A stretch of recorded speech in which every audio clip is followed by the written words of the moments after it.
Well, I said I was gonna do one, and we're doing one. We're doing a tier list. Yippee. Anyways, I am not the best Fighterz player in the world, but this is just my opinion, and this is what I think where each character is basically standing right now currently in Fighterz. This is going to be kind of a shorter video, and I'm not going to go over each and every single freaking character because Jesus Christ. I have such a compulsion disorder. That's too much detail. I'm already going to freaking have a hard time organizing these characters as is, so no, we're not doing that. I will go over some of the characters that are, I'll say, worth discussing. I'm not saying that other characters aren't worth discussing, but these will be some of the major characters. Also discuss some of the strongest characters in the game, and I will put one character in S+. That will be what I say will be the strongest character in the game. I don't like when there's actually one character that is, without a doubt, the best character in the game. I'll also probably talk about the characters I actually play on my main team, because, well, discuss why I actually prefer them and why I use them and yada yada yada. And by the way, and I will go over Super Saiyan 4 Gogeta as well. So a couple things that are absolutely noticeable.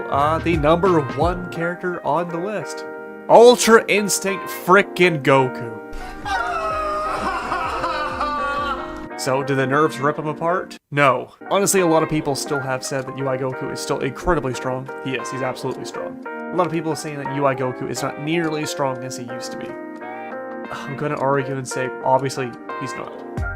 The absolutely ridiculous thing is, even with his nerfs, I'm still gonna argue that he is still the best character in the game. The only thing is they literally took him from this character should not be in the fucking game to just, he's ridiculously strong. Like, everything about him, despite the fact that they nerfed his DP, his recovery on some of his moves, his auto combo is still one of the best in the game. It still catches backdash. He still has his DP, still has two forms of counters. He still has his unique wake-up option. He still has a full screen blocking jab. UI Goku is just, without a doubt, he has so many different tricks. He's just, without a doubt, phenomenal. I'm saying he's the best character in the game. So, I'll start talking about all the other characters too, and I will just point out too, I'm not going to be talking about frame data or anything like that. That's where I'm going to have rough spots. Don't get me wrong, I can tell you what I think is really strong with the characters, but when it comes to frame data, so, characters I believe are the top in the game.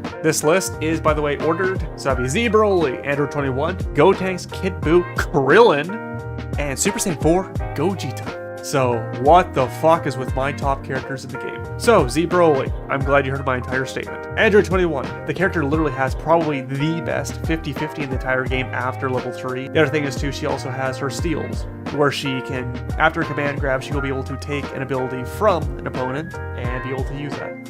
Unlike other characters that might have RNG elements, similar to, like, say, Faust in, like, Guilty Gear Strive or the beta, Android 21 steals do not feel punishing if you don't get the right ones, and it always feels like a definite benefit when you do land level 3 to get more steals. Gotenks. Character has lots of things that are going for him. Absolutely crazy strong character, has decent neutral. His Ghost Oki, which is his level 1 super, he can summon ghosts and release them at any point he chooses. This makes it very difficult for someone to attack or even block correctly. When done right, it's absolutely horrifying. His combos are long. Gotenks is just a very solid, very good character. Lots of other people actually say Gotenks is probably the top character in the game, this being Goichi. Now, I'm not ever going to say Goichi's wrong. Again, too, it's all opinions. I'm saying Gotenks is absolutely a very strong character, but this is just where I have him. Kid Buu, his assists, the hit stun lasts fucking forever. He's got his friggin' dives. He's so impressive. His 2M is fast. This character has always been a pain. He's just a very, very reliable pick. Next character that is absolutely a surprise. Fucking Krillin. Dr. Doi's main. Let's go! So why am I saying Krillin is top tier? Well, the thing is, Krillin has absolutely phenomenal mix-up. He has his after image, it's great. He has his rock assist for great hit stun. Perfect. He has a Sensu Bean, which can restore his own or his teammates' blue health. It feels bullshit. He's got his Destructo Disc, where he can throw fucking 5 of them. He has a Solar Flare. His beam can be charged, so his timing can be awkward to block. The character's good. Not enough people talk about this character. Krillin is really good. And last, don't want to make an entire video devoted to this character that causes me to lose sleep.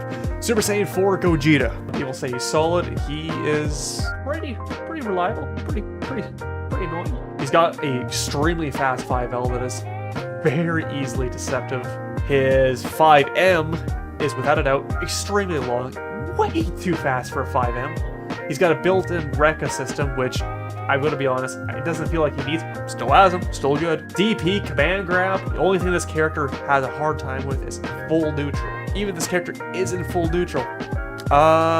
If you can have assist to cover it, don't worry, you can level up and have a fucking TOD ready. Super Saiyan 4 Gogeta, don't get me wrong, I'm not saying he's the best character in the world, but he is still without a doubt a very scary character to fight. Now I'll talk about some of the noticeable ones, and then I'll actually go over my main team, and then away we go. So, some of the noticeable ones. Kepler, extremely low on this list. A lot of people actually have Kepler pretty fairly high up. Honestly, I don't think Kepler is all that solid. I feel like she's a very standard character. I don't think she actually has anything that's really too unique, which is kind of depressing. She's a very unique character in the anime, but it's just, her dash is very underused. It's not used quite like Android 17's dash. Her level 1 Oki, where she forces the opponent to block, similar to Piccolo and that, it's fine, but it's just, she never feels like she does anything exceptionally well, and everything she does feels like it's just kind of lacking.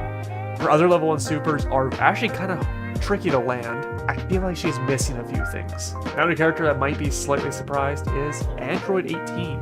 I personally think that she needs a few more things to actually be pushed up just a bit higher than where she is now. Don't get me wrong, I'm not saying that she's not strong. I think she needs a few more things. If you listen to someone like, say, Lotus Asakura talk about, she needs a few things. She definitely does. She has great Oki off her meter burn 17 call, but other than that, like, her combos are very easy to drop. Everything she has just feels like it could be better. Her command grab in particular, I feel like the range is absolutely hideous. Jesus Christ, give her a better command grab. Another character might be kind of surprised to have so high up on this list is Yamcha. A lot of people either say Yamcha is absolutely still and will always be a amazing character, or garbage. Absolute garbage. Don't get me wrong, the nerfs in 3.5 did hurt Yamcha quite a bit. Still a strong character, still has great assists, still has level 1 that can combo into level 3, which is still fantastic. And god, his corner mix-ups are still solid. The reason he is this low on the tier list is actually just because his whiff punish is a lot worse now. Now my main team. If you aren't aware, my main team currently right now is Beerus, Bardock, and Gogeta Blue. So Beerus, I like Beerus. I think he is absolutely fantastic. If you've ever watched Sonic Fox play, they are absolutely horrifying with this character. It's crazy. The character works fantastic with assists. His orbs makes things very difficult for your opponents. He's got DP. His level 3 hits like hell. People will go on and on about other characters' pressure. Beerus has some ridiculous pressure. A lot of times, this character will always fucking feel safe. And even if you think he's not safe, he's going to be setting up orbs, and you have to be playing around it. The character is an absolute monster. Next, Bardock. Honestly, I think Bardock needs a tiny bit of work. Phenomenal character, but the reason I have him where he is just he's a solid character, but there's a lot of other characters right now that kind of feel like they can do what Bardock does, but almost a bit better. Like, his lariat is still reliable, but other characters almost feel like they have better lariats, and the fact that his meter burn lariat is not projectile invulnerable definitely hurts. I'd actually like to see this move actually be increased in speed. The amount of times I've tried to frickin' get meter burn lariat to come out only to spend the meter and still get hit. You can't keep getting away with this! I feel like the move could be faster, projectile vulnerable, because Bardock has horrible neutral. When Bardock actually starts going, he's got some great combos, his quarter combos are great, his assists are good, but it's just his neutral obviously is rough. My last character, Gogeta Blue. I absolutely love this character. A lot of people say, ha. You ever seen Wawa play Gogeta Blue? It looks like he's just freaking dominating the entire time. Gogeta Blue has some ridiculous mix-ups. The character's got fantastic corner combos. He can TOD pretty freaking easily.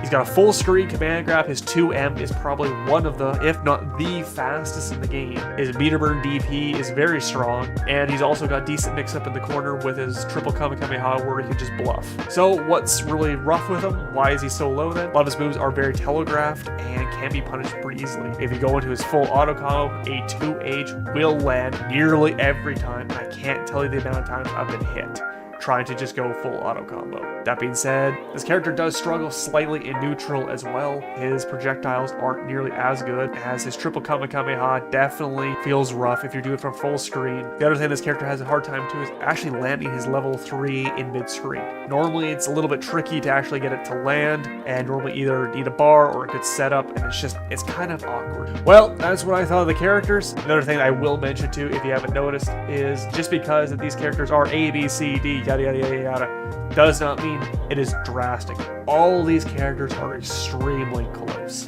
Again, this is just my opinion. I really hope you enjoyed the video. I would like to hear what you have to say. I really would like to hear what you have to say in the comments and hear your opinions too, because again, too, you are welcome to rip apart my tier list. It's my opinion. I'm just doing this for fun. But anyways, that's the video. Twitch, and just remember,